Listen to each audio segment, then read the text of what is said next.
Apple மரத்துக்கு அடியில் உட்காந்துருக்கும் போது தான் நியூட்டன் புவியீர்ப்பு விதியை கண்டுபிடிச்சாருன்னு கேள்விப்பட்டிருப்பீங்க. நியூட்டன் அவருக்கு 23 வயசு இருக்கும்போதே புவியீர்ப்பு விதியை பற்றி சொல்லிட்டாரு. இது போக நியூட்டன் கண்டுபிடிச்ச இன்னொரு 3 விதிகள் கிளாசிக்கல் மெக்கானிக்ஸ் அப்படின்ற ஸ்டடி மூலமாக உலகத்தையே மாற்றி அமைச்ச பல கண்டுபிடிப்புகள் உருவாகிறதுக்கு காரணமாக இருந்தது. இதையெல்லாம் பிரின்சிபியா மேத்தமெட்டிக்கா அப்படின்ற புக்கில் 1687 நியூட்டன் பப்ளிஷ் பண்ணியிருக்காரு. இந்த லாஸ்லாம் சயின்ஸ் அண்ட் டெக்னாலஜி அடுத்த லெவலுக்கு எடுத்துகிட்டு போச்சு. ஒரு ஆப்ஜெக்ட் மேலே ஆக்ட் ஆகிட்டு இருக்கிற ஃபோர்ஸஸ்லாம் பேலன்ஸ்டாக இருக்கும்போது அதோட பிஹேவியரை பற்றி சொல்கிறதா நியூட்டன்ஸ் ஃபர்ஸ்ட் லா. நியூட்டன்ஸ் ஃபர்ஸ்ட் லா வீடியோவை நீங்கள் இன்னும் பார்க்கலன்னா கீழே டிஸ்கிரிப்ஷனில் இருக்கிற லிங்கை கிளிக் பண்ணி பார்த்துக்கலாம். ஆப்ஜெக்ட் மேலே ஆக்ட் ஆகிட்டு இருக்கிற ஃபோர்ஸஸ்லாம் பேலன்ஸ் ஆகாமல் இருக்கும்போது அதோட பிஹேவியரை பற்றி சொல்கிறது தான் நியூட்டன் செகண்ட் லா. இந்த வீடியோவில் நியூட்டன் செகண்ட் லா பற்றியும் அதோட ரியல் லைஃப் அப்ளிகேஷன்ஸ் பற்றியும் நாம் பார்க்கலாம். ஃபோர்ஸ் அண்ட் ஆக்சிலரேஷனுக்கு நடுவில் இருக்கிற ரிலேஷன்ஷிப் பற்றி சொல்கிறது தான் நியூட்டன் செகண்ட் லா. அதோட டெஃபினிஷன் என்னன்னா, ஒரு ஆப்ஜெக்ட் மேலே ஆக்ட் ஆகிற ஃபோர்ஸஸ் அதோட ரேட் ஆஃப் சேஞ்ச் ஆஃப் மொமெண்டம்க்கு டைரக்ட்லி ப்ரொபோஷனலாக இருக்கும். இதை தான் நம்ம F is equal to ma அப்படின்ற ஃபார்முலாவாக படிச்சிருப்போம். m அப்படின்றது ஆப்ஜெக்டோட மாஸ், a அப்படின்றது அது மேலே ஆக்ட் ஆகிற ஆக்சலரேஷன், மாஸ் அப்படின்றது மேட்டரோட ப்ராப்பர்ட்டி. மற்ற F அண்ட் a ரெண்டுமே வேரியபிள்ஸாக இருக்குது. நம்ம டெய்லி சைக்கிள் ஓட்டுறதையே நியூட்டன் செகண்ட் லாவோட எக்ஸாம்பிளாக எடுத்துக்கலாம். உங்கள் பைசைக்கிள் தான் மாஸ். நீங்கள் உங்கள் கால் தசைகள் மூலமாக அந்த மாசை நகர்த்துறதுக்கு பெடலை மிதிக்கிறது மூலமாக தேவையான ஃபோர்ஸை கொடுக்குறீங்க. நீங்கள் பெடலை அழுத்தும் போது பைசைக்கிள் ஆக்சலரேட் ஆகுது. பெடலுக்கு அதிக ஃபோர்ஸ் கொடுக்கறது மூலமாக பைசைக்கிளோட ஸ்பீடை இன்க்ரீஸ் பண்ணுறீங்க. இப்போ நீங்கள் ஒரே மாதிரியான 2 பைசைக்கிள்ஸ் வச்சிருக்கிறதாவும் அதில் ஒரு சைக்கிள் எம்டி பேஸ்கெட்டோடையும் இன்னொரு பைசைக்கிளோட பேஸ்கெட்டில் கொஞ்சம் அடிஷ்னல் வெயிட் இருக்கிறதாவும் இமேஜின் பண்ணிக்கலாம். 2 பைசைக்கிளையும் சேம் அமௌண்ட் ஆஃப் ஃபோர்ஸ் கொடுத்து ஓட்ட ட்ரை பண்ணும்போது எம்டி பேஸ்கெட் இருக்கிற சைக்கிள் ஆனது அடிஷ்னல் வெயிட் இருக்கிற பைசைக்கிளோட ஈஸியாக மூவ் ஆகிறத ஃபீல் பண்ணுவீங்க.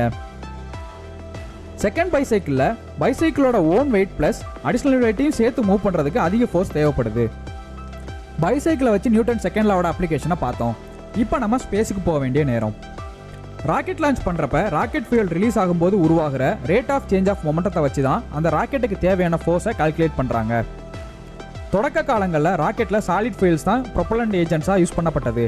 இதனால ராக்கெட்டோட வெயிட் அதிகமாகி ஸ்பெசிஃபிக் இம்பல்ஸ்னு சொல்லப்படுற ப்ரொப்பலண்ட் எஃபிஷியன்சி குறைய ஆரம்பிச்சது. ஆனால் டெக்னாலஜி டெவலப் ஆக கிரையோஜெனிக் ப்ரொப்பலண்ட்டை யூஸ் பண்ணுற லிக்விட் ஃபியூல் இன்ஜின்ஸ் வந்ததுக்கு அப்புறமா கொஞ்சம் ஃபியூலை யூஸ் பண்ணியே சேம் அமௌண்ட் ஆஃப் த்ரஸ்ட்டை நம்மளால் உருவாக்க முடிஞ்சது. இதனால ராக்கெட்ஸ் ஸ்பேஸில் ரொம்ப தூரம் ட்ராவல் பண்ணி அது மூலமாக இந்த யூனிவர்ஸை பற்றி நிறைய புது புது விஷயங்களை நாம் தெரிஞ்சுக்கிட்டோம். நீங்கள் எப்போவாது எலிவேட்டரில் போயிருக்கீங்களா? நெக்ஸ்ட் டைம் நீங்கள் எலிவேட்டரில் போகும்போது இப்போ நம்ம பார்க்க போகிற விஷயத்தை யோசிச்சு பாருங்க. எலிவேட்டர் மேலேயும் கீழேயும் போகும்போது உங்கள் பாடி மேலே 2 different types of forces act ஆகுது. ஒன்று எலிவேட்டர் மூவ்மெண்ட்டில் கிரியேட் ஆகிற ஆக்சலரேஷனால் ஒரு ஃபோர்ஸ், இன்னொன்று எர்த்தோட கிராவிட்டினால் உருவாகிற ஒரு ஃபோர்ஸ். உங்கள் பாடியோட மாசை எம்னும் ஆக்சலரேஷன் டியூ டு கிராவிட்டியை ஜின்னும் ஆக்சலரேஷன் டியூ டு மூவிங் எலிவேட்டரை ஏன்னும் வச்சுக்கலாம்.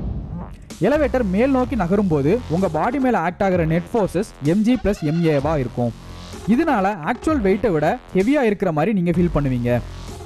அதே சமயம் எலிவேட்டர் கீழ் நோக்கி நகரும்போது உங்கள் மேலே ஆக்ட் ஆகிற நெட் ஃபோர்ஸஸ் mg - ma இருக்கும். ஸோ நீங்கள் வெயிட் குறைஞ்ச மாதிரி ஃபீல் பண்ணுவீங்க. ஸ்போர்ட்ஸில் நியூட்டன்ஸ் லாவோட அப்ளிகேஷனை தெரிஞ்சுக்கிறதுக்காக இப்போ நம்ம கிரிக்கெட் ஸ்டேடியம்குள்ளே போகலாம். கிரிக்கெட் பிளேயர்ஸ் கேட்ச் பிடிக்கும்போது அவங்க கையை கீழே இறக்கி பிடிக்கிறத பார்க்கலாம். அது ஏன்னு எப்போவாது யோசிச்சிருக்கீங்களா?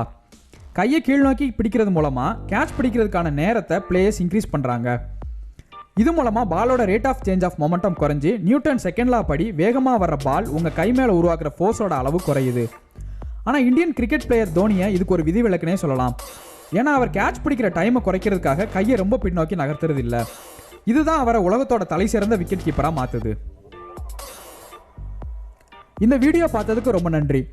மேலும் இது போன்ற இன்ஃபோடைன்மெண்ட் வீடியோஸ்க்கு பிளாக் ஸ்டோரி தமிழ் சேனலை சப்ஸ்கிரைப் பண்ணுங்கள்.